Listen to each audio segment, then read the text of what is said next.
महीना हमसे 6-7 महीना हमसे बात किए, रिलेशन में थे। तो हम बोले कि भाई मेरे करीब हो इतना, तो मेरे साथ जब रिलेशन में आ गए हो तो मेरे से शादी करो। तो जब हमें देखा तो हमसे बातचीत करने लगा। फिर हम 6-7 महीने जब मेरे साथ रिलेशन में रहा तो मैं बोली कि भाई रिलेशन में आ गए, मुझसे शादी विवाह करो, नहीं तो दुनिया मतलब कल को क्या बोलेगी दुनिया। तो ये मतलब मेरे दौलतिया मंदिर में ले जाके हमसे शादी की बना तो वो जब मेरे पास रिलेशन में इतना करीब हो चुका था, रिलेशन में आ गया, तो जात पात का तब हम कोई वो ही वैल्यू नहीं रखे। तो हम बोले कि चलो ठीक है, अब हम वो खुद ही बोला, गंगा प्रसाद यादव खुद ही बोले कि जात पात से कोई ले लो, लड़कियों का कोई जात नहीं होता, जो जिसके साथ चली जाए वही उसका जात होता है। जी, आपको खिला दिया, आपने जबरदस्ती दवा मुझे क्यों खाया? जबरन खिलाया गया है। हम नहीं खा रहे थे, हम बोले एक बार दवा खिला दिया था बहका फुसला के, फिर दूसरी बार जब दवा खिलाया बोला कि तुम बच्ची हो अभी, मतलब ये नहीं, अभी तुम्हारी कम एज है, अभी मत दवा खाओ, अभी दवा खा लो, बच्चे की बाद में सोचेंगे बच्चे के बारे में। कितने कितने माह के गर्भ ठहरे थे? एक बार 2 महीने के थे, फिर क्या है अप्रैल में हुए थे, फिर अप्रैल 1.5 महीना का हुआ था। कल भी आया था मेरे साथ, शारीरिक संबंध में जबरदस्ती मेरे साथ किए, फिर करने के बाद मुझे मारा। हाँ, मेरे आँखों में चोट आई है, हाथ में भी लगा है, ये हाथ में भी लगा है, हाथ में भी लगा है, अंगूठा तोड़ा है। हाँ। अभी मैं जौनपुर में हूँ और आपको बता दूँ, मेरे बीच में जो ये युवती मौजूद है, यह 2024 में पवारा थाना क्षेत्र के एक लड़के से शादी करती है जिसका नाम है गंगाराम यादव। शादी करने के बाद मुगरा बादशाहपुर में 1 साल तक वह अपने भाड़े का रूम लेकर वहाँ इसको रखता था। उसी दौरान यह 2 बार इसके पेट में गर्भ ठहरा। जब यह कही कि मुझे बच्चा पैदा करना है तो वह कह रहा था कि अभी तुम छोटी हो, नादान हो, अभी तुम्हारी उम्र क्या है, इस तरीके की इन्होंने मुझे बताया। और मैं आपको बता दूं, इसके पहले भी इन्होंने एक बार मुगरा बादशाहपुर में एप्लीकेशन दिया था, जिसके बाद हाथ गोड़ जोड़ के वह समझौता किया था। और मैं आपको बता दूं, गंगाराम यादव शादीशुदा है, उसके 3 बच्चे हैं। जब इसकी जानकारी उसकी पत्नी को हुआ तो उसकी गंगाराम की पत्नी करिश्मा का रूम ढूंढते ढूंढते इसके घर पे पहुंची। वहां पहुंचने के बाद इनके साथ गाली गलौज की, मारपीट की। अब आइए जानते हैं कि आखिर गंगाराम काम क्या करता है। अभी ये मुगरा बादशाहपुर थाने पर तहरीर दी है। अब वह लड़का इनके संपर्क में कैसे आया, पूरी जानकारी लेता हूँ था और कैसे ये दिक्कत हुई। ऐसे दिक्कत हुई कि पहले मैं बनारस रहती थी। बनारस से हम यहाँ आए मुगरा बादशाहपुर कुछ दोस्तों के साथ घूमने या टहलने आए थे। तो ये गंगा प्रसाद यादव मिले थे। तो ये झांकी और ऑर्केस्ट्रा चलाते हैं जी। तो मुझे देखे कि मैं ठीक ठाक थी, ये मुझे मतलब बातचीत करने लगे हमसे। तो 6-7 महीना हमसे बात किए, रिलेशन में थे। तो हम बोले कि भाई मेरे करीब हो इतना, तो मेरे साथ जब रिलेशन में आ गए हो तो मेरे से शादी करो। तो पहली बार आपसे रिलेशनशिप में कहाँ बनाया था, किस जगह, बनारस में या मुगरा बादशाहपुर में बनाए थे। किसी कमरे में क्या ऐसे ही कहीं? नहीं, कमरा था, मतलब कोई और दीदी थी, सोनी दीदी थी, उनके रूम में हम लोग रहते थे। तो मतलब वो लोग बनारस रहती थी, फिर जब यहाँ आई तो हम लोग उनके साथ रहे। फिर वो भी आता था सोनी ओनी के पास, जब हमें देखा तो हमसे बातचीत करने लगा। फिर हम 6-7 महीने जब मेरे साथ रिलेशन में रहा तो मैं बोली कि भाई रिलेशन में आ गए, मुझसे शादी विवाह करो, नहीं तो दुनिया मतलब कल को क्या बोलेगी दुनिया। तो ये मतलब मेरे दौलतिया मंदिर में ले जाके हमसे शादी की। बनारस? नहीं, यहाँ दौलतिया मंदिर मुगरा बादशाहपुर। हाँ। तो किए शादी वादी करने के बाद बोले कि मैं बोली 6-7 महीना मैं मतलब रूम खूब, तब पर्सनली रूम लेके जब शादी किए तो हम लोग पर्सनली रूम ले लिया, अकेला रूम ले लिया, मतलब अकेले हमें रखने लगा जी। वो भी साथ में रहने लगा, हम भी साथ में रहे। घर वर नहीं जाता था वो जी। मेरे ही पास 24 घंटा रहता था। अगर कोई भी काम रहता था तब घर पे वो जाता था, गंगा प्रसाद यादव जी। फिर क्या है कि बोला कि मैं बोली कि अब ले चलो मुझे घर। बोला कि छोटी बहन है, उसकी शादी हो जाने दो, तब ले चलता हूँ, तुम्हें रखता हूँ जी। हाँ, तो हम बोले भाई कब उसकी शादी होगी, कब मुझे रखोगी, अगर अभी नहीं रख रहे हो बाद में हो सकता है कि बाद में भी नहीं रखोगे मुझे जी। मुझे ले चलो, रखो, दुनिया मुझे भी तो जाने, मैं दूसरी बीवी हूँ तुम्हारी। तो क्या है कि ये गंगा प्रसाद यादव बोले कि हाँ शादी बीतने दो तब मैं तुम्हें रखता हूँ जी। तो अब बोल रहे हैं कि मतलब अब नहीं रखेंगे, हमारी शादी हो चुकी है, हमारे 3 बच्चे हैं, हम क्यों रखेंगे तुमको। कब आपको जानकारी हुई कि उनके 3 बच्चे हैं और शादीशुदा है? हमें पता चला अक्टूबर में। अक्टूबर में हमें पता चला कि मतलब जब इसकी बीवी मेरे रूम पे आई, बात विवाद करने लगी, झगड़ा मारपीट की, तो तब मुझे पता चला कि हाँ इसकी बीवी है। तो बोली कि हाँ मैं इनकी बबलू मतलब गंगा प्रसाद यादव की मैं वाइफ हूँ, मेरे 3 बच्चे हैं, इतने बड़े बड़े बच्चे हैं, और क्या है कि वो मेरे पास नहीं आता है, तुम्हारे ही पास रहता है 24 घंटा। वो इसीलिए मतलब मेरे से आई, झगड़ा की, मारपीट की, करने के बाद फिर चली गई। तब मुझे पता चला। तब मैं बोली कि अच्छा जब तुम्हारी दूसरी बीवी थी तो क्यों किए मेरे से शादी? तो मतलब कुछ बोले, फिर रूम छोड़ के चले गए। फिर आए, मुझे समझाने लगे कि बोले कि तुम भी रहो वो भी रहेगी, तुम यहाँ रहो हम तुमको यहाँ रखेंगे, और गांव वाली है जो गांव में रहोगी। तो हम बोलेंगे कब तक हम यहाँ रहेंगे, यहाँ कौन जानेगा, मुझे यहाँ रख रहे हो, यहाँ कौन जानेगा बताइए। फिर बोला कि तुम नहीं यहाँ जब तक रहो, शादी हो जाएगी बहन की तो तुम घर पे रहना। हाँ यही सब बात थी। करिश्मा ये बताओ, आप बता रहे हैं कि वाराणसी से जब आप आई थी मोगरा बादशाहपुर एक शादी के कार्यक्रम में, झांकी के कार्यक्रम में, वही मुलाकात हुई, धीरे धीरे हुई। तो आप निषाद हैं, वो यादव हैं, आपको ये नहीं लगा कि ये गैर बिरादर का है, मैं दूसरे बिरादरी की हूँ? कैसे आपने सोचा, कदम आगे बढ़ाया? तो वो जब मेरे पास रिलेशन में इतना करीब हो चुका था, रिलेशन में आ गया, तो जात पात का तब हम कोई वो ही वैल्यू नहीं रखे।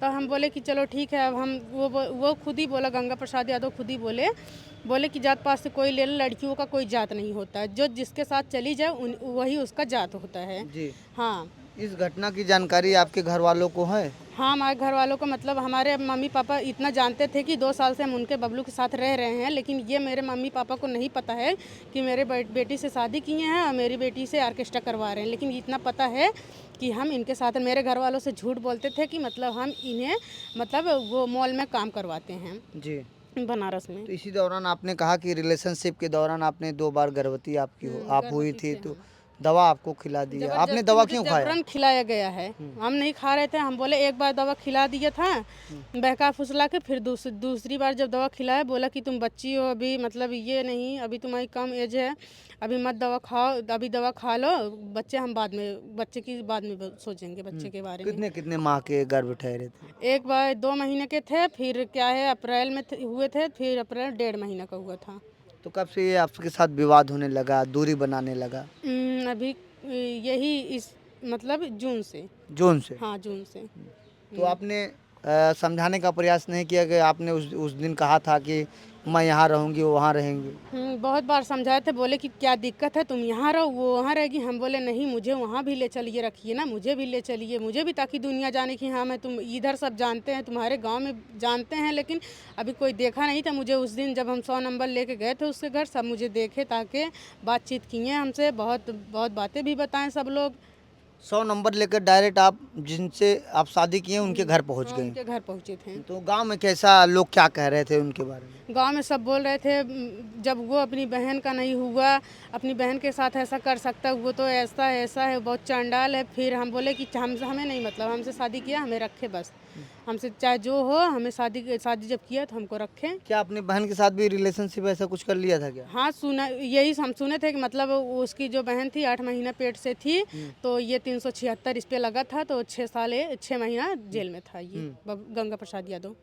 हाँ, तो अभी आप क्या चाहती हैं? आप तो कह रहे हैं कि आपसे लगातार काम कराया, आपका 5 लाख रुपए भी आप झांकी करवाया। 1 साल लिए, फिर अभी इस टाइम हम काम किए हैं, मेरा इतना पैसा लिए हैं। जब घर वालों को पैसा हम कमा के दे रहे थे, इनके डैडी, इनकी मम्मी, इनकी बीबी, सबको हम अच्छे लग रहे थे, सब हमसे बात करते थे, इनके घर वाले सब बतियाते थे हमसे।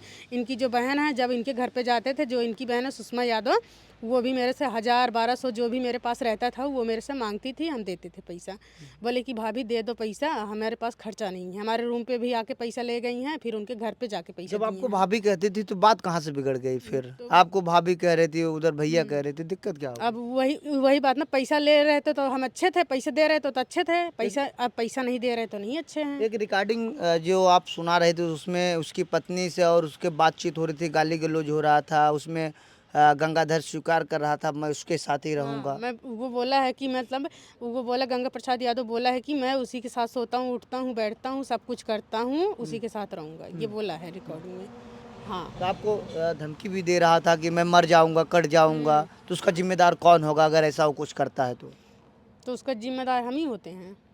जैसे वो घटना को कोई अंजाम करेगा, जैसे आप साहब के साथ रिलेशनशिप में रहा, शादी किया, वो वीडियो कॉलिंग कह रहा है कि मैं पेट्रोल डाल के जा रहा हूँ, मर जाऊंगा, तो अपने आप वो स्वयं जिम्मेदार होगा, कोई और होगा?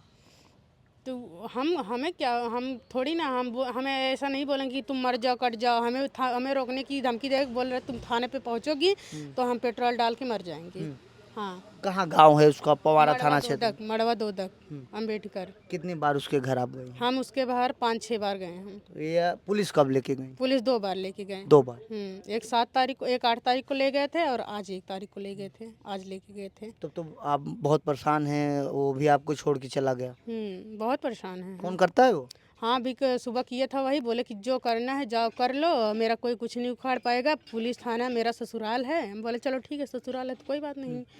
अभी मान लीजिए गंगा प्रसाद आपको उसके ऊपर दबाव बन रहा है, पुलिस भी कार्रवाई करेगी, वो कहेगा मैं आपके साथ रहना चाहता हूँ, तो आप रहोगे? हाँ रहेंगे अगर मुझे कुछ भी होता है। कमरा में नहीं रहेंगे, घर पे रहेंगे? हाँ घर पे रहेंगे, कमरा पे नहीं रहेंगे हम। कमरा हमको ले चले घर पे रखिए, हमारा अगर वहाँ नहीं रखे, अलग से चाहे जहाँ मुझे जगह जमीन लेके बनवाए मुझे रखे। अगर कुछ होता है आपके साथ तब? अगर कुछ होता है तो उसके बाप गंगा प्रसाद यादव होते हैं, शीतला प्रसाद यादव उसकी बीबी क्योंकि जान से मुझे मारने की धमकी सुपारी दूसरे की दी थी। मतलब 2-3 लड़के हैं इनके गांव के, उन लोगों को बोली थी कि उसे बहका फुसला के लाओ, जान से मार डालो। वो मतलब गंगा प्रसाद यादव मेरे साथी थे जब वो बबलू की वाइफ फ़ोन की थी। गंगा प्रसाद की वाइफ जब उनके फ़ोन पे फ़ोन की थी तो वो बोली, मतलब मैं बोली कि फ़ोन स्पीकर पे रखो, वो स्पीकर पे रख दिए तो मैं वहीं खड़ी थी। तो ये बोली कि तुमको नहीं मारने की बात हो रही थी, अरे वो चुड़ैलिया डाइनिया के मारे की बात होता रही, ओका कहे ही मारे के उन नाइट में कहीं काम वाम करे जाए, अगर मिले तो ओका मार फेंक दा। आपको कह रहे? हाँ आपको कहे, हमको कह रहे थे। अब तो आपको भी डर बन गया होगा, कोई भी कुछ भी हमको डर भी बन ही गया। हमारे 2-3 बार हमारे रूम पे आए, लड़ाई मार झगड़ा किए लोग। हाँ। तो आप चाहते क्या हैं, कैसे आपकी मदद? फिर हमारे साथ ये बबलू गंगा प्रसाद यादव, हम जो दोनों थे एक रूम में थे, तो एक बार फिर हमारी कुछ दोस्त थी, फिर हम सब एक ही साथ थे, वो सब दूसरे रूम में थे, हम नीचे वाले रूम में थे। तो इसकी बीबी और इसके डैडी और इसकी मम्मी सब आई थी, देखी थी, हम दोनों एक साथ थे। आए देखने के बाद ये लोग बोले कि चलो घर, गंगा प्रसाद यादव को बोले कि चलो तुम घर, यहाँ क्यों रह रहे हो? बोला कि नहीं जाऊँगा ना, गया नहीं। ये लोग लेके जा, हमके ले जाओ, हमके जा लेके जाए, फिर नहीं लेके गए इनको। फिर गंगा प्रसाद यादव नहीं गए, पूरा दिन पूरी रात मेरे ही साथ थे। इतना गुस्सा क्यों हो गया गंगा आपसे? क्यों क्रोधित हो गया, क्यों गाली देने लगा आपको? क्रोधित इसलिए हो गया कि जब उसके घर हम जा रहे हैं, वो सोच रहा है कि मेरे घर ना आए, मेरी बदनामी बेइज्जती हो सकती है, लड़कियों की हमारी बदनामी बेइज्जती हो सकती है, क्या उसकी बदनामी बेइज्जती नहीं होगी? 2 बार आपने, आप बताइए, गर्भ से ठहरी, तो आपने 2 बार आपको दवा खिला दिया जबरदस्ती? हाँ जबरदस्ती, मुझे जबरन खिलाया गया दवा। जबरन दवा खिलाया गया, फिर दूसरी दवा ला के दिया था, फिर हुआ नहीं, वो दवा फेंक दिए। हाँ। तो अभी आपके घर वाले क्या सोचते हैं, जो आपके मम्मी पापा हैं, जो आप बहन आपकी हैं? और हाँ, हमारी बहन जानती हैं सब कुछ, लेकिन हमारी बहन को पता है और कुछ दोस्त हैं उन लोगों को पता है कि मतलब हाँ ये रिलेशन में हम हैं इनके साथ, और हमारे मम्मी पापा को ये नहीं पता है कि मतलब ऐसा कांड हुआ है मेरे साथ। तकलीफ भी होगा उनको अगर जानकारी होगी? अगर जानकारी होगी तो तकलीफ होगा। हाँ। तो आप घर नहीं जाती हैं? नहीं, घर नहीं, हमें जाने ही नहीं देता है घर। घर नहीं जाता, बोला क्या करने जाओगी घर? तो घर आप पैसा भेजते हैं अपने घर? कौन? आप अपने घर भेजते हैं? यही भेजता है मेरे घर पैसा। हाँ, जब मतलब अब इस टाइम नहीं भेजता, पहले जब हम काम करते थे भेजता था, जब अभी इस टाइम हम जो काम किए हैं पैसा वैसा नहीं भेजा है जी। हाँ, मैं पैसा वैसा लेके सब, मतलब जब कभी भी मुझे ज़्यादा पैसे की ज़रूरत पड़ती है तो मैं बोलती हूँ कि मुझे दिलाओ, फिर तब दिलाता है। और जितना पैसा है, जितना जब हम काम किए हैं, 100 रुपये 200 रुपये दे के हमें बोलता है कि इतना रख लो, क्या करोगी तुम? कहीं न कहीं पीड़ा भी होता होगा कि करिश्मा मैं अपनी ज़िंदगी को कहाँ लेके आ गई? पीड़ा तो होता ही है। जब वही लड़का जो एक बार आपको प्यार से बातें करता रहता होगा, अब वही आपको गाली दे रहा है, गुस्सा मारने के लिए दौड़ रहा है, आपके भी दिल में ये तकलीफ होता? कल भी हमें मारा था, कल भी आया था मेरे साथ, शारीरिक संबंध में जबरदस्ती मेरे साथ किए, फिर करने के बाद मुझे मारा। हाँ, मेरे आँखों में चोट आई है, हाथ में भी लगा है, ये हाथ में भी लगा है, हाथ में भी लगा है, अंगूठा तोड़ा है। हाँ, लगा है। तो कल आपसे मुलाकात की, जबरदस्ती शारीरिक संबंध बना, फिर मारा पीटा? मारा पीटा। फिर आप बता रहे, फिर आपको दवा करने के लिए पैसा दिया? फिर दवा के लिए पैसा भी दिया? हाँ, दवा के लिए पैसा 1000 रुपये फिर भेजा कि बोला कि जाके दवा ले लो, अगर नहीं ले रहे तुम आ जाओ यहाँ, हम अभी यहाँ मछली शहर हैं, आते हैं यहाँ से, तुम डॉक्टरी पहुँचो, सुशीला हॉस्पिटल पहुँचो तो हम दवा मतलब करवाते हैं। तो आया था वो? नहीं आया था, हम उठने की शक्ति ही नहीं थी मेरे पास, हम उठ ही नहीं पा रहे थे। बहुत मार दिया? बहुत मार दिया था। तो आप चाहती हैं कि आपको अपने घर लेके जाए, नहीं तो फिर पुलिस कार्रवाई करेगी? हाँ, हम चाहते हैं कि लेके चले, अगर नहीं लेके चले पुलिस तब कार्रवाई करेगी। हाँ, जौनपुर के रहने वाली हूँ मैं जी। तो यह करिश्मा है, और करिश्मा 2024 में एक झांकी चलाने वाला, ऑर्केस्ट्रा चलाने वाले व्यक्ति से मुलाकात होती है। मुलाकात के दौरान वह धीरे धीरे इनके करीब आ जाता है। यह करिश्मा निषाद हैं, वह गंगा प्रसाद यादव है, वो पवारा थाना क्षेत्र का रहने वाला है। और मैं आपको बता दूं, वह धीरे धीरे इनको बहला फुसला कर अपने करीब लाया, इनके साथ शारीरिक संबंध बनाया। उसके बाद एक मंदिर में वह शादी रचाई। उसके बाद एक प्राइवेट कमरा लेकर मुगरा बादशाहपुर में लगभग 1 वर्षों तक वहाँ रहा और लगातार इनके साथ रहता था और इनसे लगातार अपने शादी का जो झांकी का कार्यक्रम करता था उसमें इनको नचाता था, काम कराता था। लगभग 5 लाख रुपए तक इन्होंने काम किया है, इतना इनका अनुमान है। लेकिन अभी जल्द में मैंने आपको बताया, अभी जो गंगा प्रसाद है वो 3 बच्चों का पिता है और उसकी पत्नी इनके साथ भी आके मारपीट की है और अब कह रहा है कि तुमको जान से मार दूंगा। इसी मामले को लेकर यह पवारा थाना पहुँचे हैं, एप्लीकेशन दी हैं। अब देखना है आगे पवारा थाना की पुलिस क्या कार्रवाई करती है। लेकिन इनका कहना है अगर वह मुझसे संपर्क किया, हमारे साथ रिलेशनशिप में रहा है, हमसे शादी किया है, तो अब मैं उसके साथ उसके घर पे रहूँगी। अगर कोई घटना होता है तो इसके जिम्मेदार गंगा प्रसाद यादव होंगे, उनके पिताजी होंगे और उनके परिवार के सदस्य, उनकी पत्नी, उनकी बहन, उनकी माँ, यही सब जिम्मेदार होंगे। अब देखना आगे क्या पुलिस करती है कार्रवाई। ऐसे आप देखते रहिए आज़ाद VIP न्यूज़ को। बहुत बहुत धन्यवाद।